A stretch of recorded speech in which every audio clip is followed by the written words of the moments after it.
दोस्तों, अगर आपने भी आसान कारोबार कार्ड में अप्लाई किया है और आपका भी फीस का स्टेटस जो है वो नल आ रहा है, यहाँ पे देखें PSID के आगे जो है नल लिखा हुआ और स्टेटस के आगे भी नल लिखा हुआ है।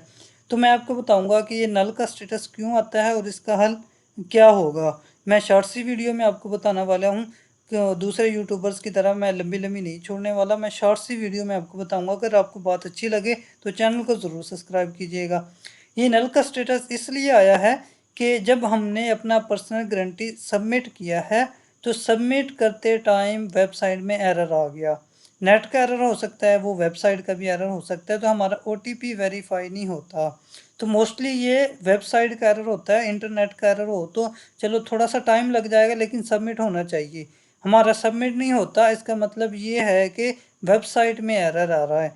वेबसाइट में जब एरर आता है तो आपका OTP वेरीफाई नहीं होता, OTP जनरेट नहीं होता। ठीक हो गया। तो आपका ये स्टेटस जो है ना वो नल आ जाता है। एक दफ़ा जो आपका स्टेटस आ गया, वहाँ पे एरर आ गया, आप जितनी मर्जी ट्राई करें वो आपका OTP नहीं लगेगा। बार बार OTP आएगा लेकिन नहीं लगेगा। यहाँ पे जो है वो नल का स्टेटस आ जाएगा आपका। इसका हल मैं आपको बताता हूँ। अब आपने क्या करना है, आपने इनकी हेल्पलाइन पे कॉल करनी है। हेल्पलाइन पे कॉल करके आप बताएंगे कि हमने ये इस तरह करके ये काम किया था, पर्सनल गारंटी हम सबमिट कर रहे थे, वेबसाइट में एरर आ गया। तो वो आपको 7 दिन का टाइम देंगे और आपकी कंप्लेन जो है वो रजिस्टर कर लेंगे। रजिस्टर करने के साथ साथ वो आपको एक मैसेज भी करेंगे जिसमें आपका जो है कंप्लेन नंबर लगा होगा।